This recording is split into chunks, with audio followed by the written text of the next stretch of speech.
have carefully listened to Mohbad's younger brother, Adura, speaks about what really transpired and how Mohbad take by. I seems to say I believe some part of his story. Nevertheless, some certain things made me not to believe most of his story. Now, they talks about first. What really transpired, was there an issue from home before they went for that show? He disagreed that there was no issue. They went to the show peacefully and there was no issue apart from the fight that happened. Now, the people that they follow in the same vehicle complain that Mohbad and his wife argue to an extent where even the wife was dragging. He narrated the story in a way like he's shielding someone. I would have believed him in a way, but the way he narrated the story, it seems like he's shielding someone. And if you listen to him carefully in this story, he talks about how it's him and Mohbad's wife that are always cooking together, that are always doing things together.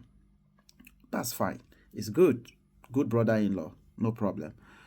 But you never narrated anything relating Mohbad and his wife having any sign of issue. But other people narrated Mohbad and his wife having issues. So in all of the story he narrated, there is nothing correlating Mohbad and his wife having any kind of disagreement. But rather, he chose to talk about the disagreement Mohbad had with Sam Larry and Naira Marley and talks about how they beat him up and some of those things. He didn't say that's what resulted to his spy, but he talks about that. But I was expecting to hear him talks about the aspects where Mohbad and his wife have some kind of disagreement and some kind of attitude happens. So that we can pick it up from there and say, okay, fine. Yes, people can have disagreement, not necessarily narrated by him, right? Yeah. But he never narrated anything to dent Mohbad's wife image at all. So that made me to feel his story is half baked cake, is half cooked. Yeah.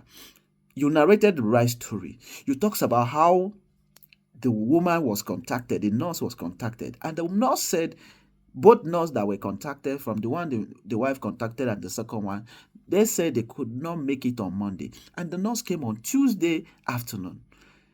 You went upstairs, prepared the room for nurse and Mohbad, clean up the room. And then 10-15 minutes, the nurse started treatment there. You heard a shout. Mohbad scream up there, and you run upstairs and you see him on the floor, rolling on the floor. All of a sudden, that was just all that happened, and he was rushed to the hospital, just for the hospital to say the person will not bring. 15 minutes after, say he's unalive. Then you people rush with him to another hospital, just for them to say it's confirmed that the person is unalive. I would have believed your story. But for the fact that you narrated it without speaking about the issue, which the driver confirmed, the driver that drove him confirmed that there was an issue, which the people that were with him in the car confirmed, but you narrated it without bringing in the issue he had with his wife at all. You just painted it. It was that injection that was given to him that caused issue. Well, I will leave it here. I believe Nigerians have a best way to look at issues. Nevertheless, for those of you that understand Yoruba, you can pick it up and listen to this video. Okay, even without Yoruba, I think you can still listen to the video. Peace and love, everyone. There's this trending series on Mohbad's case or issues, and there have been so many episodes as championed by VDM. So I bumped into Adura because I noticed that in all the episodes, I've not seen Adura, who is said to be one of the people who are inside with Mohbad on the day. As you all know, I have interviewed almost everybody that was with Mohbad 24 hours before he died. The only people I haven't interviewed is Mohbad's wife, Mohbad's brother, Adura, and Mohbad's cousin, Darusha, who was in the house. But of course, Mohbad's wife, Adura, and Darusha would not come for the interview. As I bumped into him and he said he's available to speak, I decided to seize the moment. I immediately messaged VDM inbox on IG. Apparently he's busy, no response till now. It's more than 4 hours now. And I also messaged Tunde Headnotes to check if he could give me VDM's direct number so I could ask him if he's interested in Adura. But then no answer coming yet.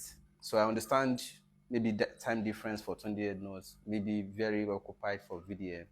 So I decided to quickly seize the moment because I don't want this opportunity to fly by. So I have Adura now. It flows better in Yoruba language, so we'll be mixing it, Yoruba, Pidgin, English, possibly. So just come along. So we'll show you on video VDM. Yeah, mo ráwọn kan sí some. Because so that pé ìwọ nìkan no ti sọ̀rọ̀ nbe torí ẹ̀ mo ṣe ní kí n di ẹ mú báyìí. Yeah. Ṣé pé bí interrogation mo fẹ́ ṣe báyìí. Kí ló ṣẹlẹ̀? Kí ló tó David tí wo ti lọ sọ̀rọ̀ pẹ̀lú VDM? Yeah, number one could reach out to me. Are you sure? Yeah, sure. Because I will ask him, Timba eventually get there. Why not? Early bureau could reach out to me. So model so come fellow bureau me lo buy any corner from so kò send anybody to reach out to me. So Tuesday wá jẹ́ ọjọ́ tí ilé á pé 5 months. Okay. Àwa nílé. So I try to dáná everybody were happy pé everything. So Tuesday ni nurse yẹn dé. But nurse my day. Èmi wà ní downstairs mo wà kitchen because him àti ìyàwó náà lájọ máa ṣe oúnjẹ náà most times èmi gan máa ṣe oúnjẹ gan gbà mí. So him àti lájọ wà kitchen. But nurse yẹn my day. Mohbad wà nínú room ìyàwó ẹ̀. Because like 2 rooms lòun ní lókè. Okay. So inú room ìyàwó ẹ̀ tó ń wá ẹ̀ but nurse my day a ní láti transfer òun láti inú room ìyàwó ẹ̀ lọ sínú room tiẹ̀. Títí ẹ̀ kàn lè gba treatment. So ìyẹn náà sì spending. Yeah, okay. Not spending. So now àfẹ́sí òjò kan tó rọ̀ mọ́ ojú ní ọjọ́ yẹn. So ìyẹn la kọ́kọ́ clean omi yẹn. Tí nọ́ọ̀sì yẹn fi wọlé. So àti nọ́ọ̀sì máa dé. Okay, èmi kọ́ padà wá sí sálẹ̀. But tí mò ń ṣe lọ́wọ́ ní kitchen. Òun lèmi lọ ṣe. Went back to cooking. So like some minutes bá mi kọ gbáriwo lókè ni like ó ti máa láti máa wọ bí àbí 10 to 15 minutes. Mi kọ gbáriwo lókè orúkọ mi. Kí ló ṣe eré tí máa sá lọ sókè pé there's a statement on social media. One hospital said it was brought in.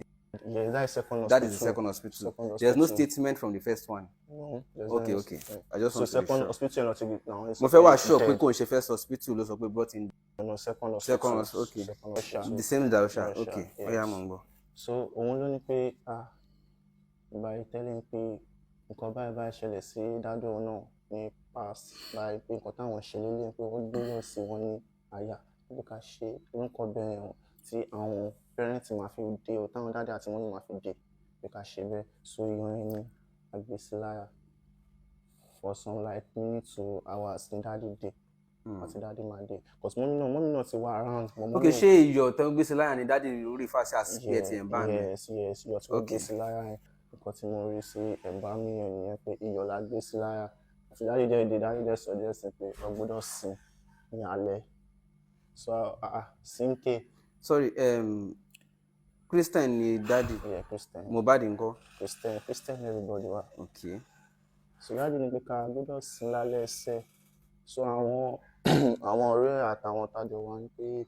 Immediately tí daddy dé náà ti sọ pé ẹ gbọ́dọ̀ sìn. Wọ́n èdè tó lọ sókè tó wá sí sálẹ̀ láti sọ pé o gbọ́dọ̀ sìn lálẹ́. Okay. Sìn lálẹ́ ẹ̀kẹ́ àti lè sìn bọ̀ àti pé bàbá tí wọ́n jẹ́ fún àtẹ̀lé nǹkan tí wọ́n sọ ṣáà ní pé o gbọ́dọ̀ sìn lálẹ́. Àṣà gbogbo arrangement yẹn gbogbo ẹ̀ la ṣe lálẹ́ tí àwọn ambulance wá gbé ní alẹ́ ọjọ́ yẹn a lè gbé lọ sí Kòròdú ní same night yẹn ọjọ́ kejì. Àárọ̀ ọjọ́ kejì náà. Ọjọ́ kejì lọ sìn sí Kòròdú. Táwọn èèyàn ń try láti blame other people fún bí bóyá wọn láwọn kan wọn threaten ẹ tẹ́lẹ̀. Àpẹẹrẹ ní wọn àti manager tó jẹ́ àbúrò Naira Marley ọjọ́ ní bóyá bí issue kan so wọ́n ní kí wọ́n fẹ́ change manager yẹn. Ẹ̀kọ́ náà báyìí ká máa gbọ́kọ̀ báyìí àpò gbọ́kàn pé Mohbad ti wà lọ́dọ̀ àwọn Naira òun á jára kan gbọ́ ni. Ẹni tó pè ó sọ pé Naira ti tún ajálẹ̀ fún Mohbad Naira kẹ̀ ní pé Naira wà bẹ̀ pé Naira jókòó sí òkè tó ń gbogbo sí pé Mohbad jẹ́ wàhálẹ̀ pé wọ́n ti tún ajá fún pé gbogbo àwọn tó wà nínú Malian South yẹn lọ́nà. Ẹsẹ̀kẹsẹ̀ dáadé ni pé ká débẹ̀ pé ká bá lọ. Bàtà táwọn fi dé géètì ibi ọ̀sápá níbẹ̀ bàtà táwọn fi dé géètì yẹn bá Mohbad ti ń drive bọ̀ gbogbo ara ẹ̀ ó ti wọ́n ti ṣe léṣe òun gan ó kò bá a sọ̀rọ̀ gan ó kọ̀ wọ́n ẹ̀dá ó kọ̀ sọ fún wọn pé dáàdì àti wọn bá ṣe fún mi Sam Larry kan ṣe dé nìyẹn gbà ọmọ bá di o lè kúrò ní báyìí o lè lọ kúrò ní báyìí nǹkan kí ló ṣẹlẹ̀ so ẹni tó ń ṣe fídíò yẹn gan náà pẹ́ ẹ̀rù tó tẹ̀ ọkọ̀ bá lọ kọ́kọ́ kọ́ ti fídíò tí owó trend online so fídíò yẹn ló tẹ̀ ọkọ̀ kọ́ so ọjọ́ yẹn wọ́n ṣe léṣe cause mo bá Zlatan chala ti defend ni pé kọ́ṣára kan máa fọwọ́ kan gbọ́rọ̀ Sam Larry ò gbà sẹ́ pé ọ̀bọ yìí máa jẹyà kúrò níbà wọ́n ṣe léṣe tẹ́ pé ó ní. ṣé lẹ́yìn tí fídíò cut yẹn. lẹ́yìn tí ẹnìyẹn cut fídíò.